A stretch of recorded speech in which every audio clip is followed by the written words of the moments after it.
I have a current book out about digital procurement, and I am now writing a second book, most of the content you'll see today. And so it's brand new content. Sorry, this is.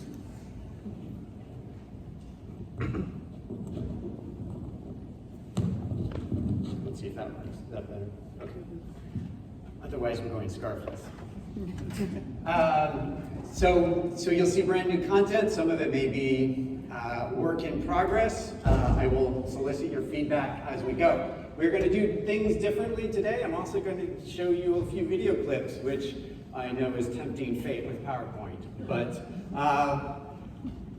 let's get started. So my overriding premise is now is the greatest time to be in procurement. And it's my mantra. I've been saying it for years. And that's true. And why do I think that? I think that because if you look at our evolution, we're a function that's only been around for arguably 25, 30 years. And we started in spend management, quote unquote. And that was 3 bids and a buy, figuring out where we're spending money, try to put some constraints and management around that. We became a shadow budget control function. That was great. In the early 2000s, we moved into total cost of ownership and looked at things beyond cost, things like quality, delivery, on time, so on and so forth. And that has carried us well, and those two concepts are very much what we do today. However, what is different today is that a lot of those tasks are getting automated, have been automated, will be automated. So that leaves us at an existential crisis or significant opportunity. And I would argue that we can become value orchestrators for tomorrow. And it's more specifically third-party value orchestrators. Because our jobs are to help build the 21st century supply chain. What is a 21st century supply chain? It's secure, it's green, it's robust, it's efficient, and it's socially conscious. That's our job. For everybody in operations, that's our job. Secure, green, robust, efficient, and socially conscious. And increasingly, that's going to rely on third parties. And who better to do third-party management than procurement? In fact, I would argue it is our job and it is our opportunity. And if we're not doing this, then we're not really doing our job. And so that 1, 2, and 3 up there are really what this is all about. It's innovation, driving innovation with third parties or advanced partnerships. You look at what Mercedes has done with NVIDIA. NVIDIA has developed AI chips or microprocessors. And so Mercedes has a strategic partnership with them to embed the chips in their cars going forward. And NVIDIA will get a profit from cars sold in the future. That's a very advanced partnership, and especially puts Mercedes in a good position vis-a-vis technological development. Now, if you're doing 3 bids and a buy with NVIDIA, you are not going to get to that level of partnership. I don't think anybody in this room needs to be told about resiliency, but increasingly, supply chains are matters of national security. And so I'm going to talk extensively here in a moment about how we do risk management. Because how we do risk management is not exactly what we think it is. And then, of course, social change. And I think given the number of topics on sustainability over these 3 days, I don't need to talk about that exactly. I think everybody knows that. However, how we do it will be absolutely different than the way we think about it. And to do this, we need to be significantly better at digital. We need a culture of digital, and we also need new technology. We are in the cloud platform era. We need to behave like it. And so I'm going to cover all of these topics one by one. But taken together, this is our future, and it's an exciting one. So I want to take you back to March of 2021 into Henderson, Nevada, to Walmart store number 2050. And I'm sitting at the front of the store, having just gotten my first vaccine. And I'm sitting on the hard plastic chair at the front of the store, waiting the 15 minutes to see if there's any side effects. There were none. Those would come 12 hours later. But I'm sitting there experiencing an existential crisis because I'm holding this card in my hand and I'm staring at it for 15 minutes, just turning it over in my hand. And I'm thinking, this piece of paper holds the future of my short-term health care, because I can't get my second vaccine unless I have my card without going through a lot of trauma. And eventually, long-term, I'm going to need to give this information for health passports or my employer. So there's a lot riding on this card. And I have to keep this card safe, but in a place where I can find it for the next 4 weeks, and then beyond that. And I'm really good at hiding things. But I'm getting old, so I'm not really good at remembering where I put them. I just spent several months looking for the title to my car. So, and then I got to thinking, well, then there's batch number, Moderna batch number 002B21A. What does that tell me? That tells me nothing. So I'm holding this piece of paper thinking, well, where was this manufactured? What were the ingredients that went into it? Where were they sourced? And was the vaccine stored at the proper temperature all the way from the manufacturer to the distribution center to the Walmart store into my body? And I'm beginning to think that we have a serious technology/data problem here. But more to the point, now that I have been vaccinated, I now have to give this information to my employer, to my insurance, to the government, to my healthcare provider.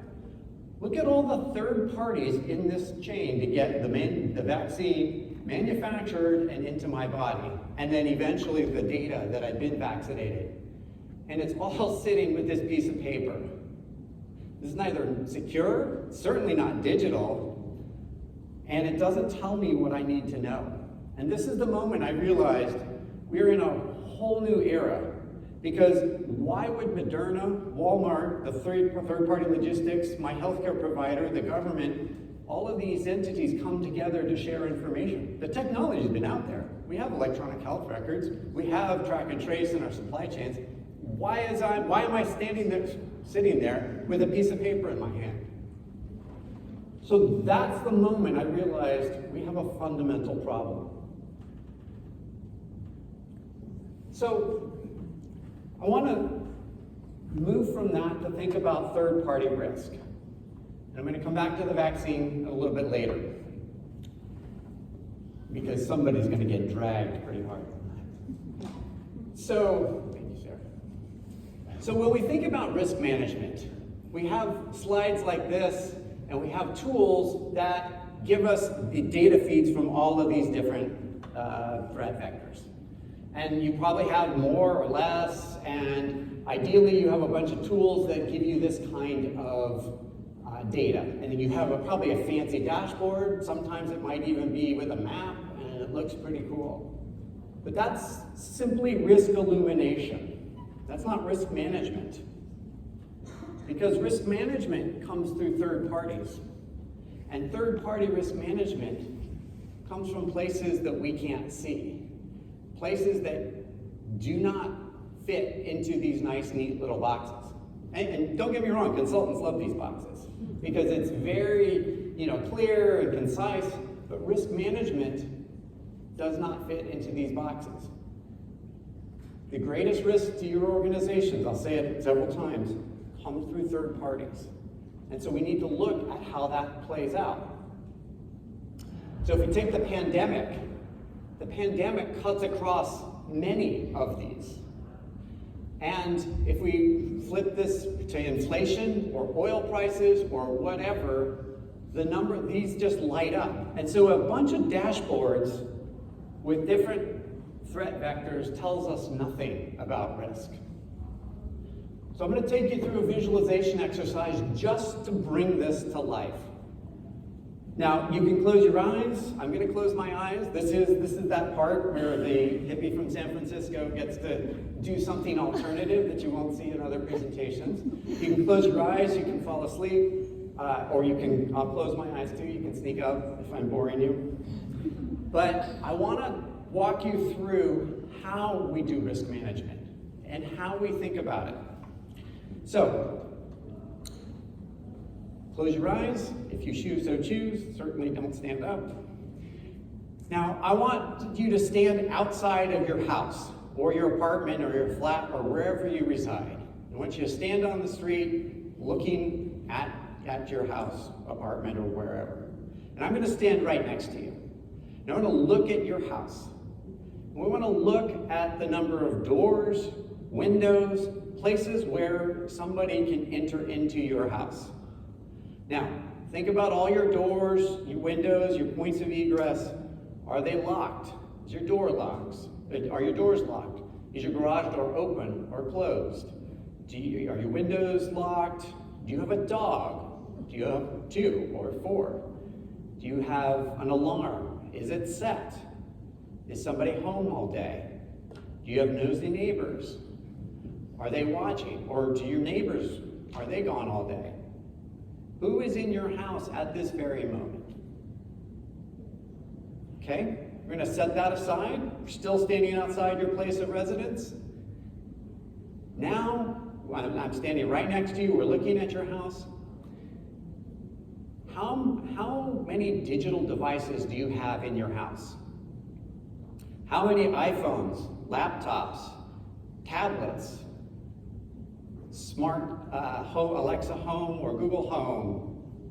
How many smart thermostats, smart sprinklers, Barbie dollhouses, other connected toys? What are your kids doing on the internet? What viruses are they downloading? And of all those devices, how many of them are patched? Do you even know? And if we're standing outside your house, what's protecting your devices from me standing outside? Your router, how secure is it? Is it patched? What's the password? Did your router reset itself recently and go back to the default password? Are you using weak Wi-Fi encryption? Could I break onto your network in a matter of seconds? And if I could, what devices could I compromise? So think about the number of devices you have, count them up. You can tell me later. But if you're not starting to feel a little bit of anxiety, then I'm not doing my job. Okay, we're going to set that aside. Now we're going to go to your corporate headquarters. And we're going to stand outside. We're going to do the same exercise. We're going to stand outside your building. How's the physical security? Can I just walk onto your campus? Are there security guards? Are they paying attention? What happens if they get distracted? Does somebody leave the front unattended? Is there a side entrance? Are there video cameras? Is somebody actually watching the video cameras? And let's walk around to the side of the building, and you have a key card reader. Somebody, if you stand there and watch people walk in, do more than one people walk in without badging? Let's take a closer look at that key card reader, because 98% of the key card readers in the world come from a couple of manufacturers. And if we look real close, the faceplate only has 2 screws. If I unscrew these 2 screws, I can actually pop the faceplate off, put a quarter-sized device in there, close it back up, and now every time somebody badges in, I can collect their credentials wirelessly and print new badges for myself. See how easy that was? What can I get now that I can get access to your building? Not only can I get access, I can track the comings and goings of the number of people. Notice there was no tamper-proofing on the keycard reader. So now I can get into your building. What can I do? Maybe nothing. Okay, let's set that aside. Now, let's say your corporate headquarters are secure, or relatively secure, secure enough. Great, so check the box. But what about your tier 1 supplier? What if I do the same exercise to their facilities? And let's say they're secure, or secure enough. Let's go to your tier 2 supplier, your tier 3 supplier. How far down do I have to go before I find somebody with a vulnerability? Okay, you can let that go. You can open your eyes. I'm going to walk you through this. Hopefully that was anxiety producing, because if you don't go to bed at night thinking about this, then we're not really doing risk management. I go to bed with anxiety for my clients thinking about these issues. So I'm going to keep going with this a little bit, but I'm going to talk about Jane. I'm going to show you how easy it is to hack your Tier 4 supplier. So this is Jane. She is a bookkeeper at your Tier 4 supplier. And I'm going to target her because I know that somewhere down the supply chain is the company she works for, and it's a pretty soft target. So I find her name on LinkedIn. She works for this Tier 4 supplier. I see that she's a bookkeeper. I also know that based on the size of the business that they're probably using QuickBooks or one or two other bookkeeping pieces of software. I can go and find exploits for those tools. Then I can figure out who Jane is. I can study her, what she likes, find her on Facebook, do a quick Google search, find out where she lives, find out that she likes high-end fashion, she's a vegan like me, she likes dogs. And even if I can't find what I need to know here, I can go to a data broker and buy all kinds of information about Jane. And if you've watched John Oliver lately, he did a whole segment on data brokers, highly recommend it. But what you find is that we can pretty much identify anybody and figure out what they like or dislike. So all I have to do is create a fake website.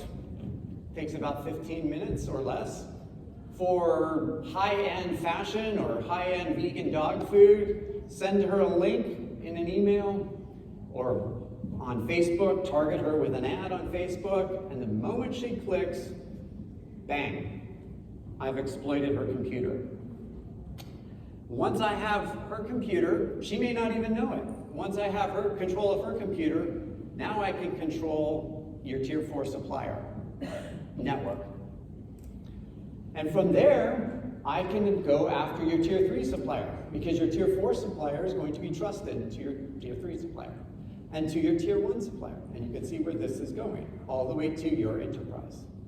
And even if I don't get to you as the enterprise, I can get pretty far up that chain and somewhere along the line change banking details so that your $100,000 invoice, your $500,000 invoice, your $1 million invoice goes to my bank account, not theirs. See how easy that is? And that is why your risk illumination tools will not tell you this. This is what it means to do risk management. It's to take a step back, look at the totality of what we're doing, and start to figure out where we have weak spots. Your greatest threats come from the places where you can't see. Jane, the bookkeeper at your Tier 4 supplier. I guarantee you're not looking at her. So, to do risk management, and I'm very fixated on how we do this, we have to answer these three questions. They're obvious. Who are we buying? What are we buying? Which are the threat vectors that need to be mitigated? Very simple. Good. But also there's three other questions. Because we have to ask, when is risk? You know when the best time to rob a bank is? Before it opens. Because the security is a lot different before the cash arrives at the facility. Security is more concerned with access and preventing materials from leaving the job site than worrying about protecting the security. And so there's a famous hacker, and I've drawn a blank on the name, again, I'm getting old, but he would go into construction sites for new banks and put in cameras and devices and watch what locks and what countermeasures they would put in, and he would buy the same ones, reverse engineer them, and figure out how to break in and be out in less than 2 minutes. So we have to ask ourselves, when is risk? For procurement, we do a ton of risk management, quote unquote, at the onboarding phase. But what about when we're operating with the suppliers, or more importantly, when we offboard them? Did we really offboard that supplier? Because that supplier might still be sitting in the system with active credentials. And I would hazard a guess that nobody has done deep security tests on your P2P platform, because I guarantee you there are exploits that waiting to be exploited. So anybody that deals with payments is probably painfully familiar with this, and it's not going to stop. We also have to think about who is risk. We always focus on the supplier, but who is controlling the supplier? Is it organized crime? Is it the company, or is it the country that they operate in? Are there other influences that we cannot see? This is why risk management is so much more than just illuminating signals. And where is risk? And I don't mean geographically. I'm going to give you an example. This is the Natanz Iranian nuclear enrichment facility. And this is where they enrich uranium for depending on who you believe, whether to create nuclear weapons or for nuclear energy. So where is risk here? So if you're looking at this and you're thinking about it, so they did something smart. They cut off all digital access to the plant, to the facility. So you cannot get in digitally. No public internet, very good. Good security measures. So it's physically the digital moat around this facility. So they're secure, right? Well, in 2009, they started experiencing a large proportion, a spike in failures of centrifuges. And in fact, it's normal to have centrifuge failures. But between December 2009 and January 2010, it just spiked off the chart, and they just were constantly trading these things out, and nobody could figure out why. They just thought it was bad engineering. So one day, one of the plant employees took his laptop home, connected it to the internet, and this worm started canvassing the entire internet. Those of you that are older will remember the Stuxnet worm. And what happened is they deconstructed the worm, they put out a patch. Somebody had crossed the physical digital divide there and placed a virus in the plant. Now, who did that? I know you're wondering that. I get that question all the time. You're gonna have to read the book because I'm gonna say controversial things, but I'm not gonna get into that one. But you can be sure that nation states were involved. And so somebody put a virus, somebody bridged that physical digital divide. Again, where is risk? And they put in a virus that attacked Siemens industrial controllers. And what they did is it was so sophisticated that it was looking for centrifuges and a certain RPM, that's the equivalent I can come up with, but a certain velocity, and it would spin the centrifuge out of control and break it. And so it was apparently very easy to hack the Siemens controller. These industrial controllers that are sitting in every single one of your plants, warehouses, facilities, you name it. Whether it's Siemens or Johnson Controls, doesn't really matter. These devices are very hackable, especially when it's a nation state doing it. And so when I think about risk illumination, how many of you have risk illumination that tells you the types and number of industrial controllers that you have? How many of you are looking at industrial controllers as risk, even if it's accidental? And by the way, these industrial controllers run most of our infrastructure. So you should be very concerned as a citizen, as a global citizen. Okay, so where is risk management? That's the question I want you to think about. Again, taking a step back and looking at the broader set of operations. And again, third parties play a critical role here.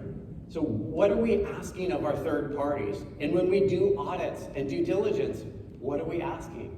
How many of these devices are there? Are they secure? Are they patched? See a theme here? So the question I get asked all the time is, where's the next risk? Where's the next big risk?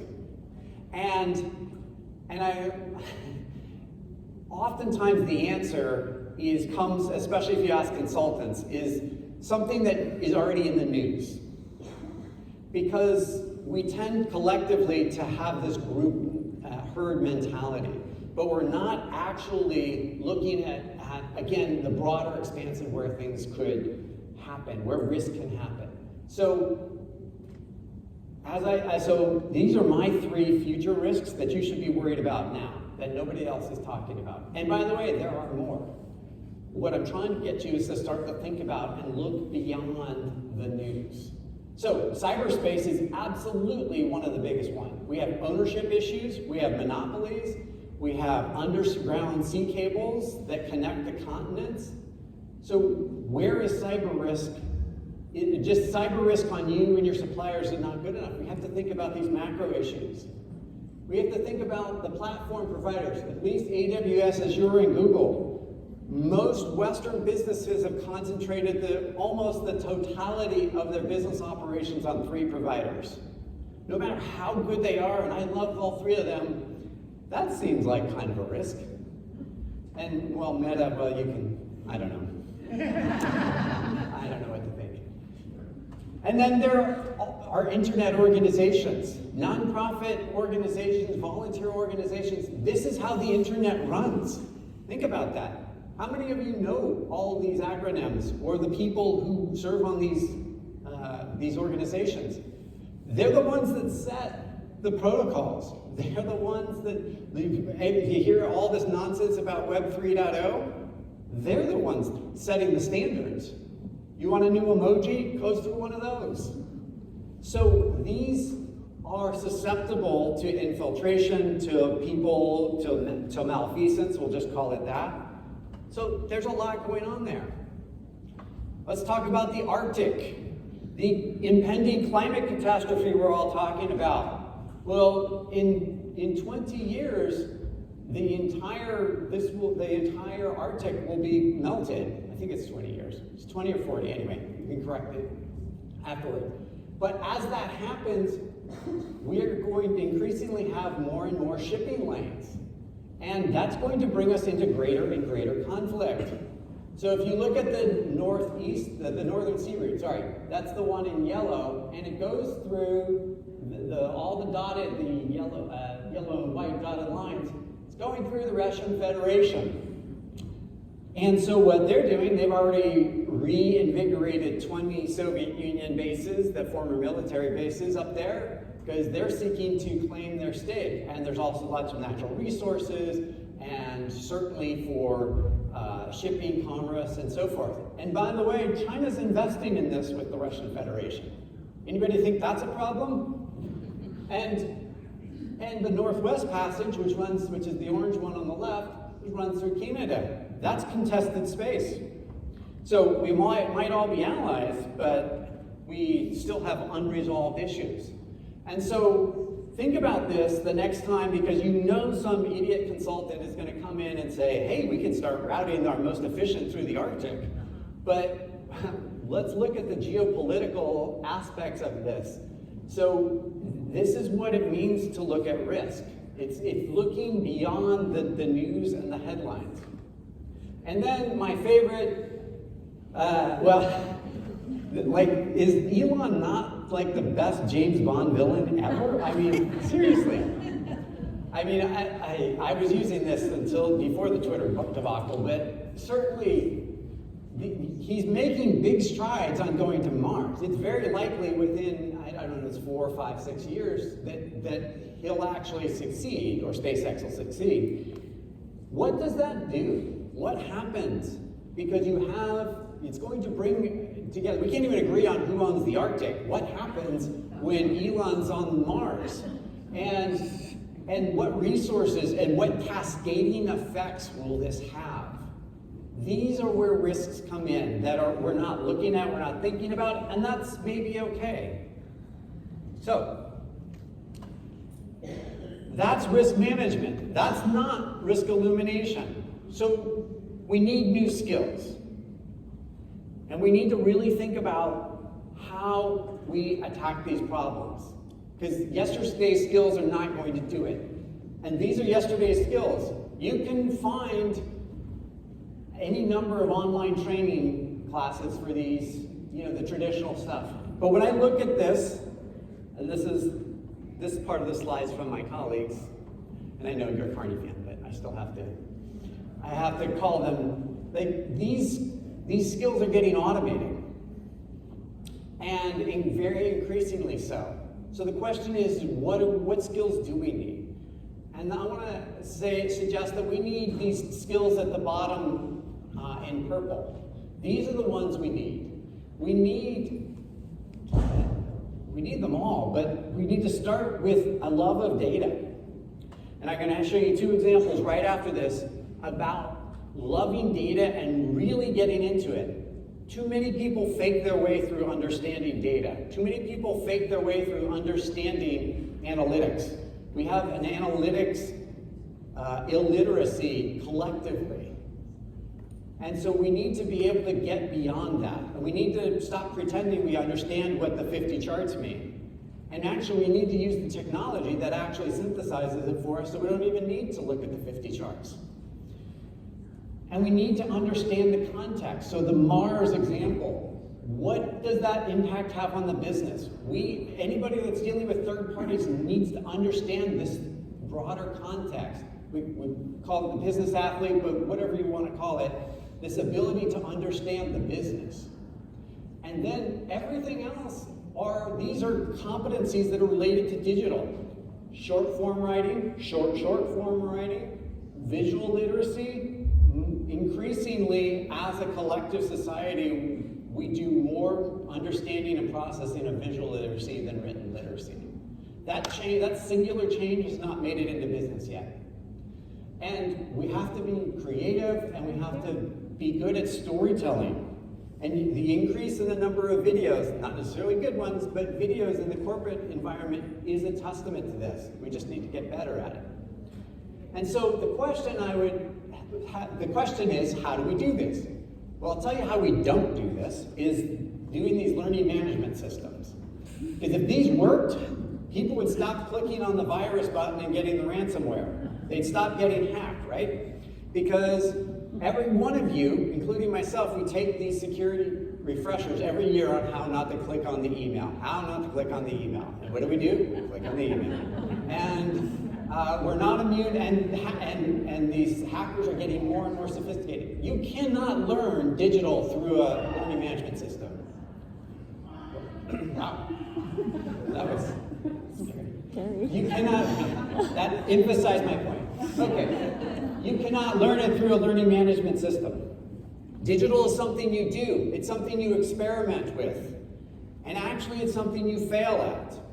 Because if we create the right culture, first off, we have to recruit. And so many, I got to up my game, they're laughing in there. Wow, seriously. How we recruit. I've looked at many of your job descriptions and done an analysis, and those items in purple do not reflect in your job descriptions. So we need to actually hire, and we need new titles. That's something else that's coming about. We need the tools to do our job. Many of these risk examples need new tools, and we'll get into this in a minute. But we also need this culture of learning and experimentation that I was just talking about. We need to fail. It's like the kid that touches the hot stove, or when I was younger,